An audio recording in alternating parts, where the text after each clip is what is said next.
Hey, what's up? It's Scott the Frozen Gamer here on a spring-like winter day in Minnesota. And today, we are going to be doing a how to play and then a quick review of why this game's in my shelf of Choo, boom! Maglev Metro by Ted Alspach and Bezier Games. It's a game about building maglev train tracks and stations, and then getting passengers to where they need to get. So, let me pick you up right now, and then drop you off at the game board so you can see how this plays. Let's go! Welcome to Maglev Metro. In this case, specifically, Berlin. So what are you doing in Maglev Metro? You are building a magnetic rail system in either Berlin, the advanced board, which you see here, or Manhattan, which is the easier board, which is on the flip side of this board.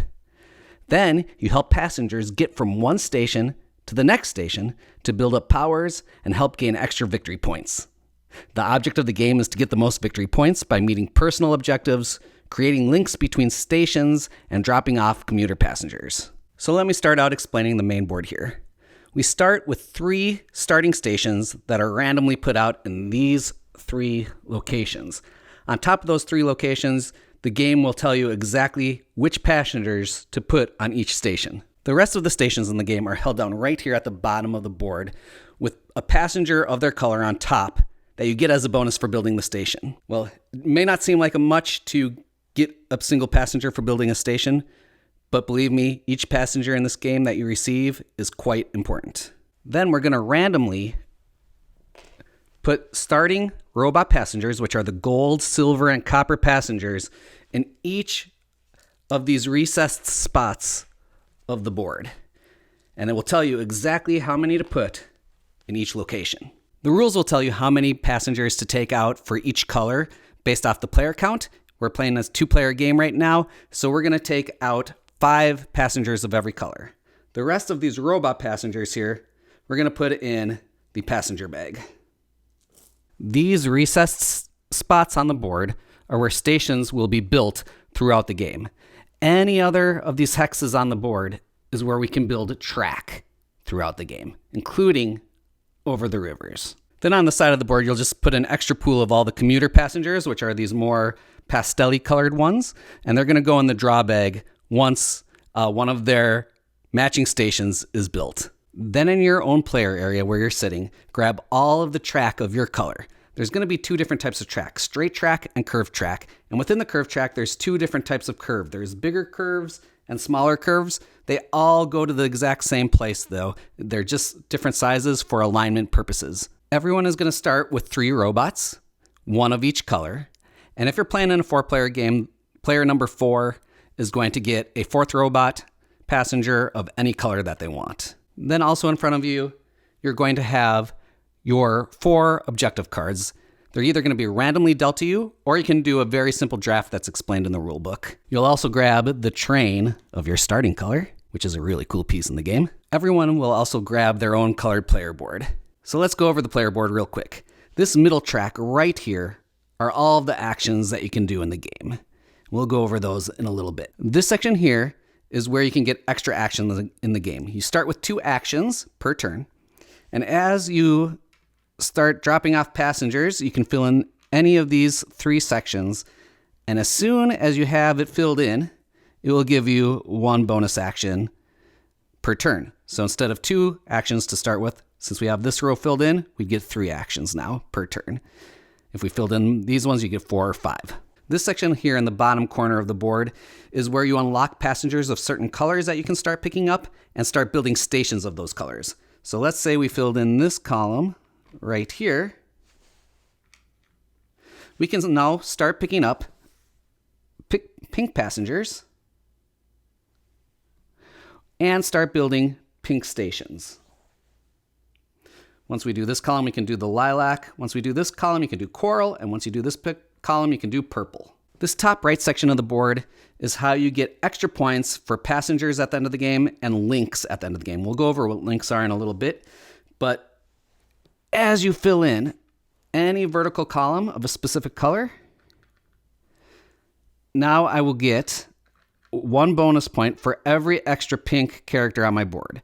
And you can do that for every color in the game. Let's say we then filled up this row. Now we can get 1 extra point per link that we have completed at the end of the game. At the start of the game, you'll have 4 bonus cards that will be dealt to you or drafted, but you only get to score 1 of them to begin. You have to unlock the bottom right corner of the board to open up scoring more of your bonus cards. So let's say we got these sections filled in here, or at least this one filled in. Now instead of scoring 1 bonus card at the end of the game, because we have that row filled in, we'll be scoring 2 of our bonus cards of our choice. If you fill in these ones, you'll get to score 3 bonus cards, and if you fill in the last one, you'll get to score all 4 of your bonus cards. You have to fill in your passengers in the right colors. So this has to be gold, this has to be purple, this has to be coral. Your first one in your action section here can always be any colored robot, and then it's specific colors after that. Except for capacity, that has any color for all 3. And same with down here in the bonus VP card section. These can all be any of your commuter passenger colors. They cannot be robots. The first 2 turns of the game are going to be special turns. And this is the rules for the Berlin map. The Manhattan map has slightly different rules, but they're all explained in the book. So in turn 1, in turn order, you're going to place your train on one of the 3 starting locations. We're going to pick the silver factory. And then you grab a robot from that tile. We're going to grab the gold robot. Then in turn order, everyone else is going to place a train on a station. If you want, you are allowed to place a train on the same colored station. And then you'd grab the robot. Orange is not going to do that. They're going to start over here and grab the silver robot. So now that we got our trains out on turn 1, turn 2, we're going to place our starting robots plus the one we just got on turn 1 out on our starting board, on our player board. They do suggest logical places to put 3 of your 4 robots that you'll have to start the game. One of them is in track. One of them is in capacity. One of them, which you'll need a gold one to do this, is in build station. And then the 4th one, they say to put anywhere. And we can maybe put it in move. And you can actually put any of them wherever you want. That is just where they suggest to start them. First, I'm going to start explaining all of the actions in the game. You always start with the game with 2 actions that can be upgraded to more. And you do that by placing robots in these sections. You always have to put the robots in ascending order. So I couldn't put a robot there with a gap in between it, showing that we have 4 actions because we would only have 3 actions if we had those robots, 2 robots there. If for some reason you remove a robot, at the end of your turn, you're just going to slide down your robot, fix the board there, and slide the robot back down to the left. So the first action in the game here is placing track. Right now we can place 1 track per action. If we put our starting guy here, like I showed at the beginning of the game, then we can place 2 tracks per action. So let's see how this is done. So when you build track to start the game, you have to build from your starting hex that your train is on. So you can build off of any side you want. And it can be with a straight piece or a curved piece. As you continue building track, you can build off of the starting track again, or you have to continue from one side of your line. Like so. You can only build track out of 2 sides of your hex. You can never have a 3rd line coming out of one of the stations. As you continue to build your track, you can build to a station that hasn't been built yet, but you can't build through a station that hasn't been built yet. Remember, you have to build in a continuous line from either end of your track, so you can't start a new line from a built station where you don't have track yet. In our example, we have 2 tracks per action that we can build. So if we want to build track on both of our actions, we could do 1, 2. That would be our first action. Then if we wanted to keep building, this is a track you would never build this way, but 3 and then 4. As you saw, I built over here instead of over here. Because when you build on a river, that takes up 2 of your units that you have to use per action. So if I wanted to build here, that would be 2, like building 2 track. That's 2 right there. So I'd only have 1 action left.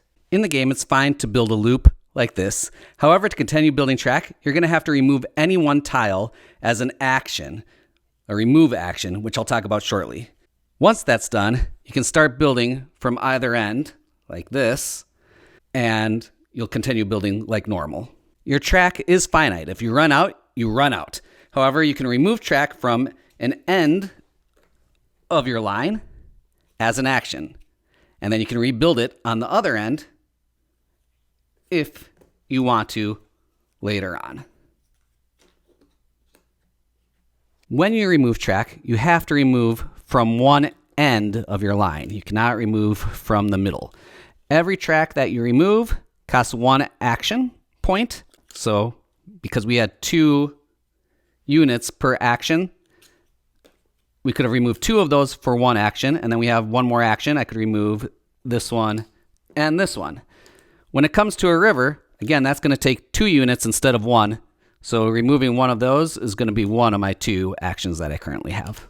You can remove track past the station, like so, and like so, but as long as it doesn't leave you stranded on the station. So I actually wouldn't be able to remove this piece of track because now I have nothing connected. I have no line to go to. But let's say I had 2 pieces of track down here. This was legal. This was a station that was filled in. We could remove that line and then that line as long as it continues to the rest of the line, if that makes sense, because my train is not currently there. But I could do something like this, where I take a track off here and then take a track off here and remove that for actions.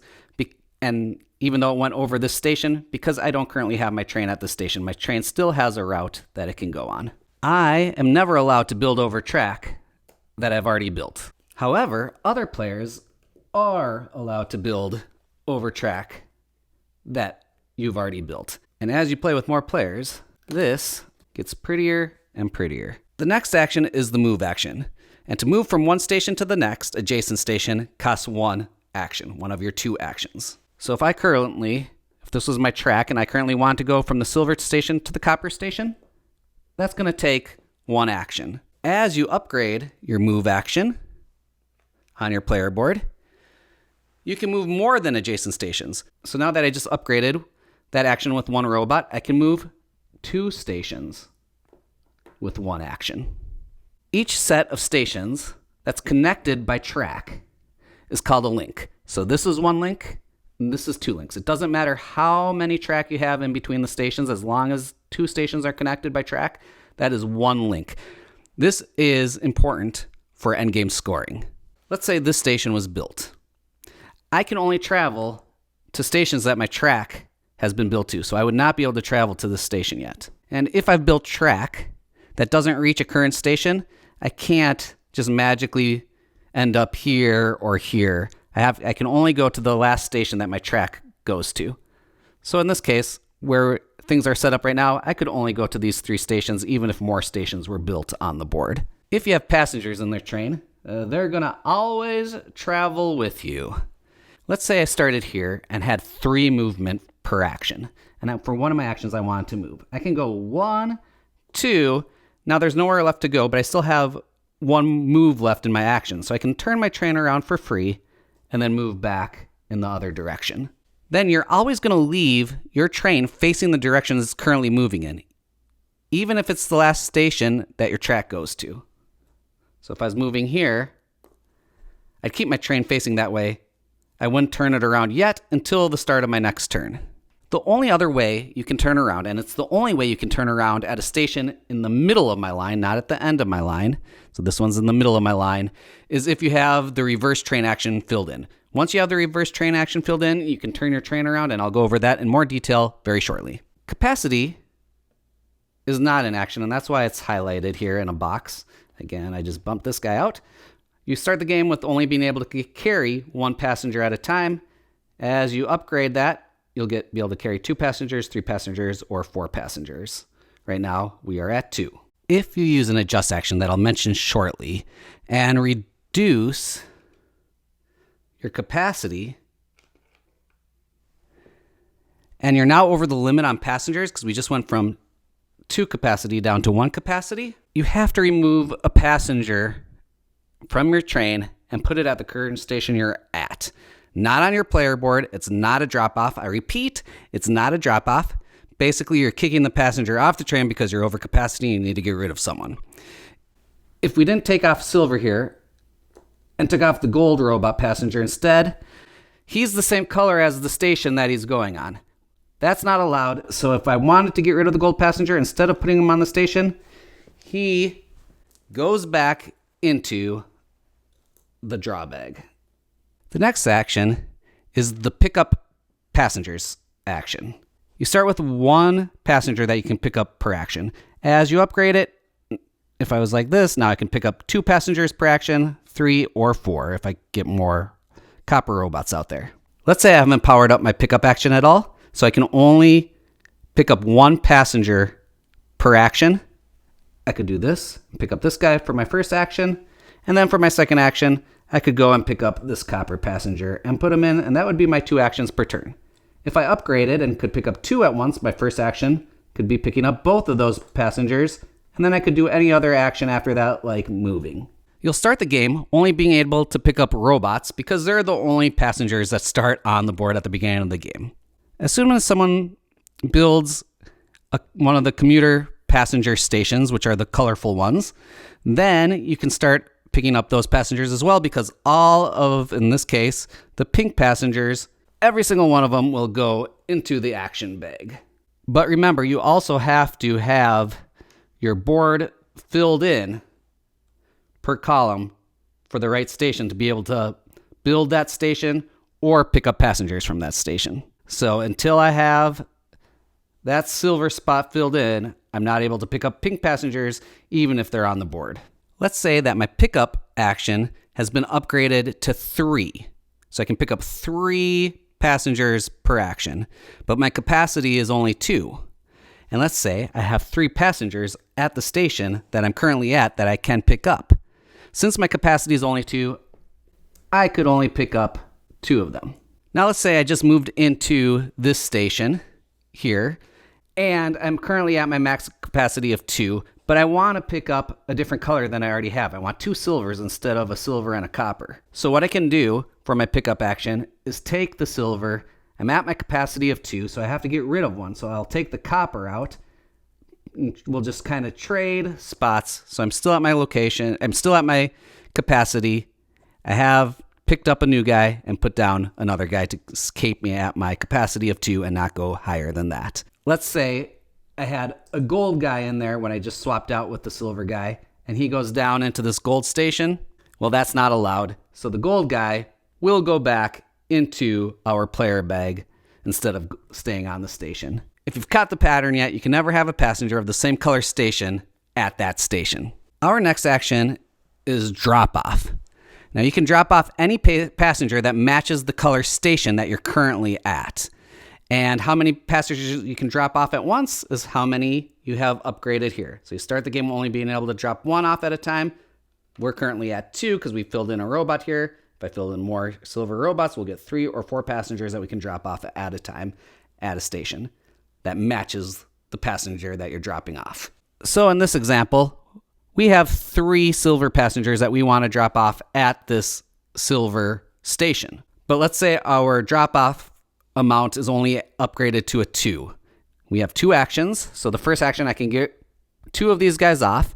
Once you get them off, they have been dropped off. And when you drop off a passenger, they immediately go onto your player board and you put it into one of the matching colors on your player board. That was my first action. I still have 1 more passenger I want to drop off. I can take my second action and drop off that passenger and then add him immediately to my player board.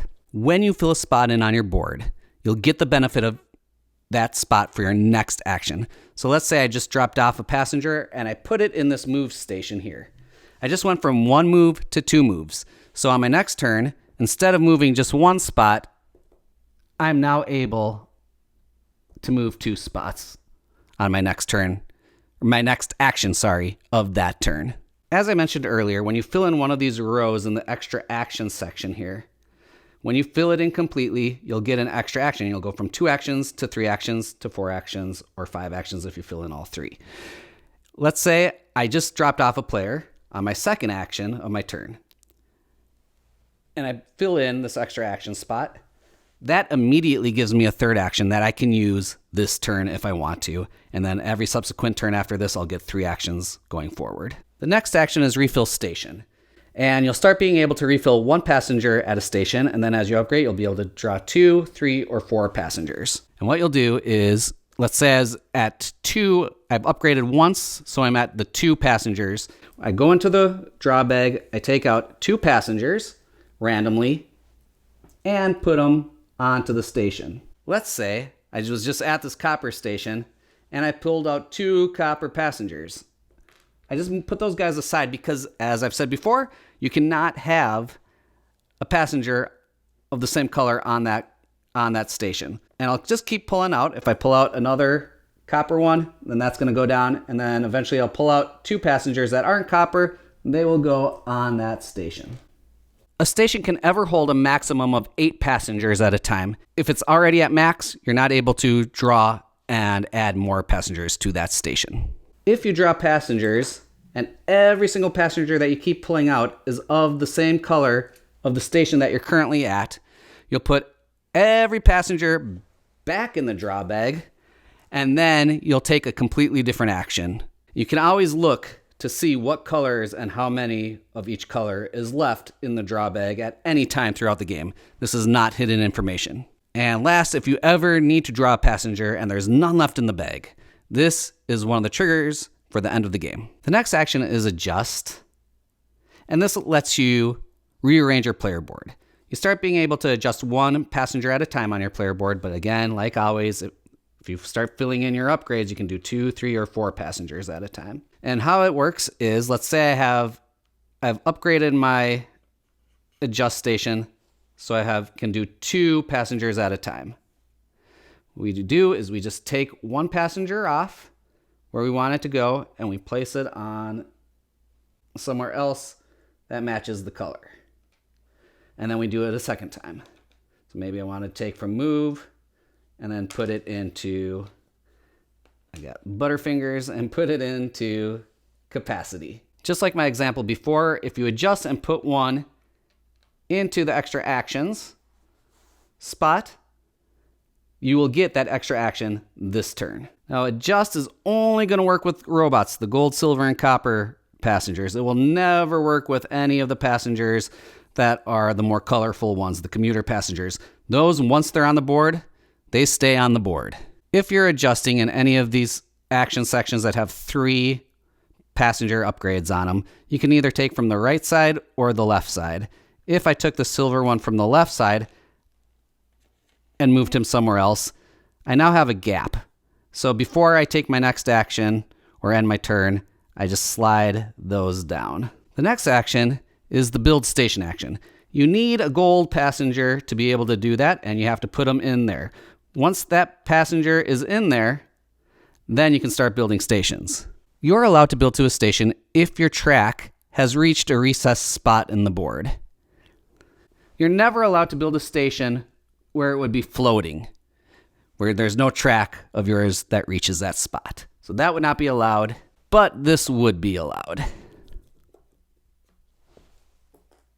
Every hex on the sideline of the board starts with a passenger of its own color on that hex. When you build a hex of that color, you place it on the board, you put the new guys on top of it that were in the recess spot, and you take the passenger that was on there and you immediately place it onto your player board. If that was the first station built of that color, which in this case it was the first pink station, then you're going to add every single passenger that was on the side of the board into the draw bag, and they'll be in there for the rest of the game. The silver, gold, and bronze station are free to build at the beginning of the game. If I built this bronze station and I wanted to put it right here, as you can see, I'm supposed to put a gold robot passenger on there and a bronze one.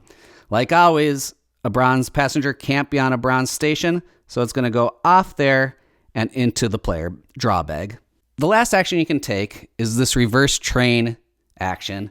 And again, you're going to need the matching color passenger to add to that section, which is bronze. Once you place that bronze robot passenger there, now you're allowed to reverse your train at any station for an action. Before, you needed to be at the end of your line to get that reverse for free.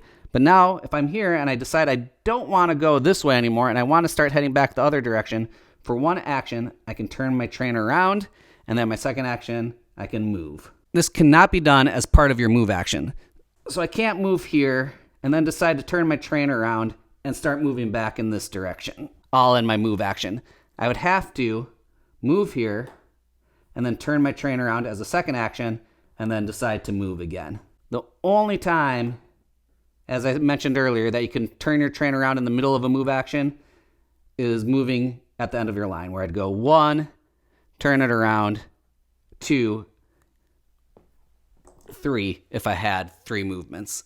I would not have to take the reverse train action to do that. The game end trigger is when you have at least one station of every 4 commuter colors. So 1 purple, 1 pink, 1 coral, and 1 lilac commuter station out on the board.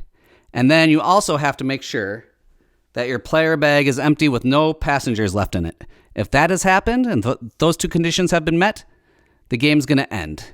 And when the game ends, you're going to finish the current round that you're currently on, and then you're going to play one more round, and then the game is over. Here's the score sheet and what the score sheet's going to look like, but I'll go over every part of the score sheet and show you how it works. The first thing you're going to do is score 1 victory point for every pink and lilac passenger on your player board. But since I got this row filled in here, or this column filled in, I'll get 2 points for every pink passenger on my player board. So I have 6 passengers on my pink passengers on my player board. That's going to give me 12 points. I have 2 lilac passengers on my player board. That's going to give me 2 points. Then every coral and purple passenger on your player board is going to get you 2 points per passenger. But again, since I have every coral filled in on that column in the top right there, I'll get 3 points per coral passenger.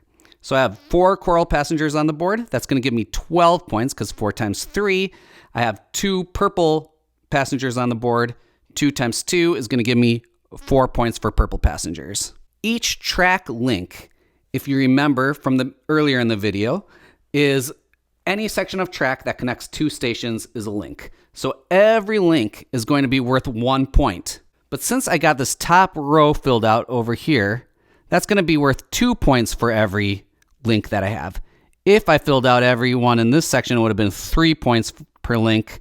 And this one, if I got this one done too, that would have been 4 points per link. But I only get 2 points per link. So then you start counting up all the links. 1, 2, 3, 4, 5, 6, 7, 8. And this one never finished. So I get 8 links times 2 because I upgraded my end game bonus there. So it's 8 times 2 is 16 points for my links. Then you add one of your bonus cards, whichever one scores the most.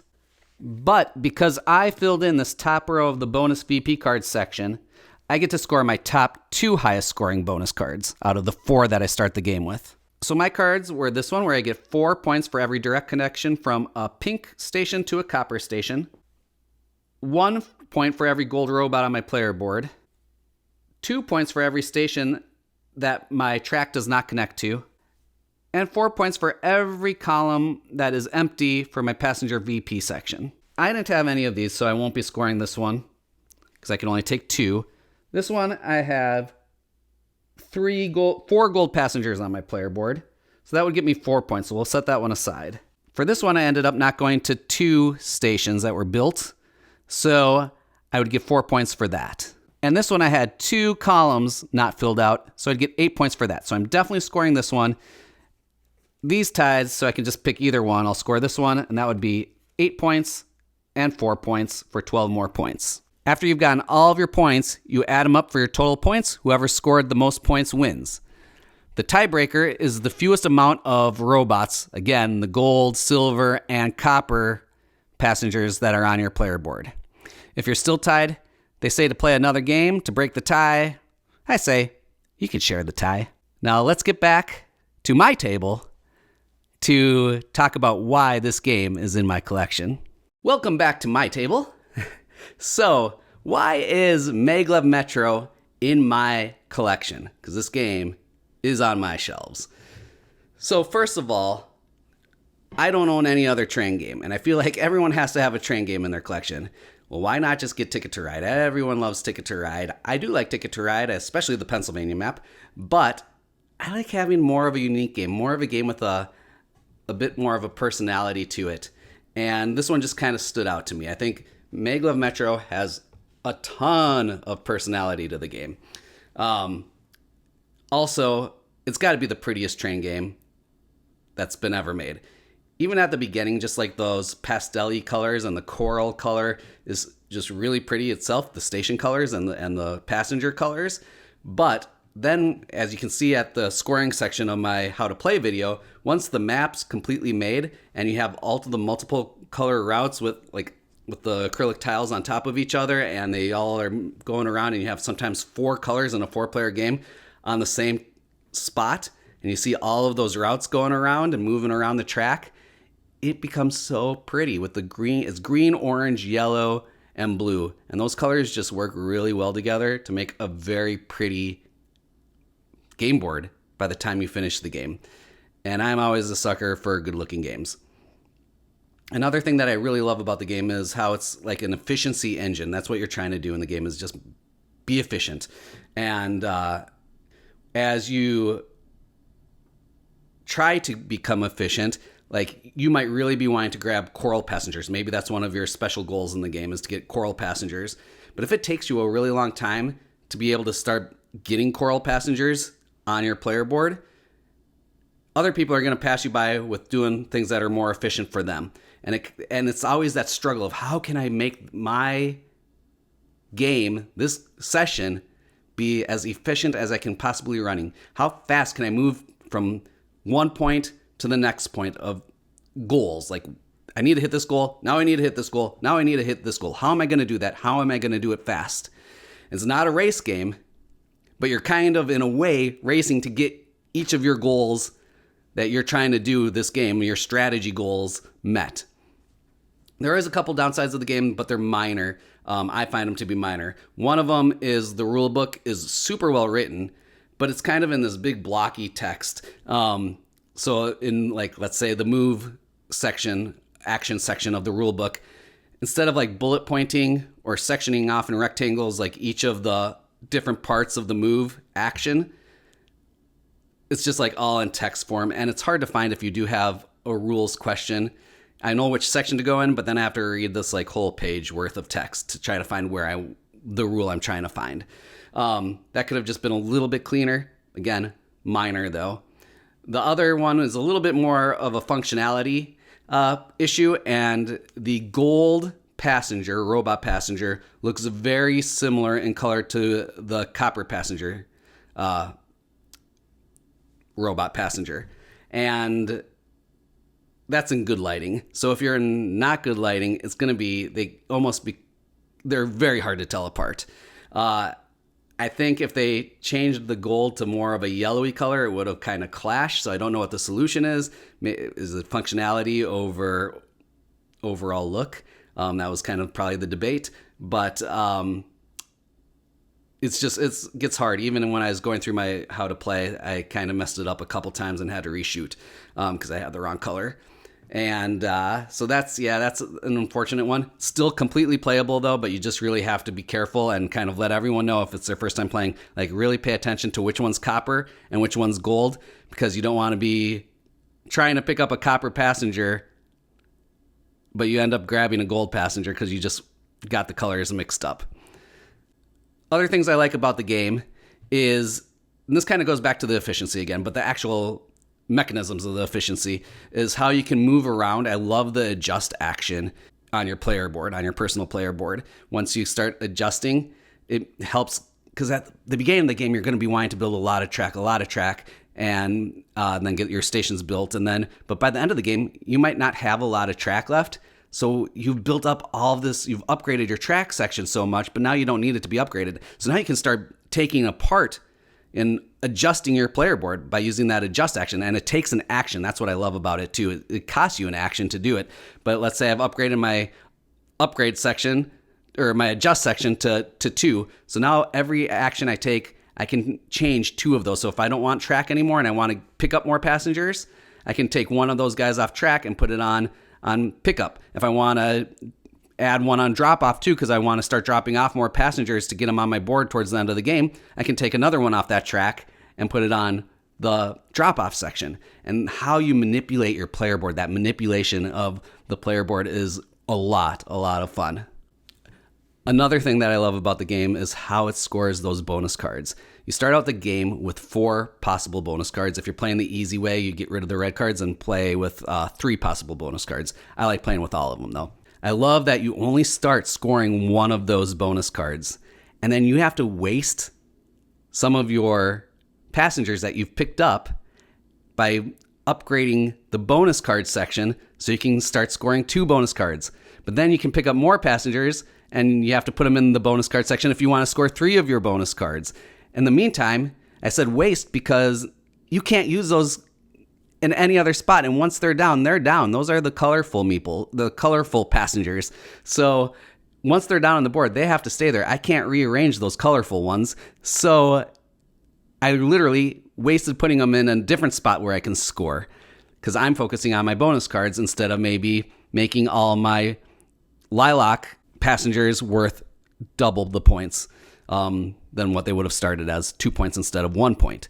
So I think that's really cool, and it really helps keep scoring not where you get this runaway issue too much, because you kind of have to focus how you want to score. What's going to be, again, the most efficient way to score for you? Is it going to be the bonus cards? Is it going to be how many links you have in your track? Is it going to be the passengers, the color of passengers that you've been picking up? And that makes it really interesting as well. And I love that. And same with the extra actions. Like, how are you going to try to get 3 or 4 actions a game instead of 2?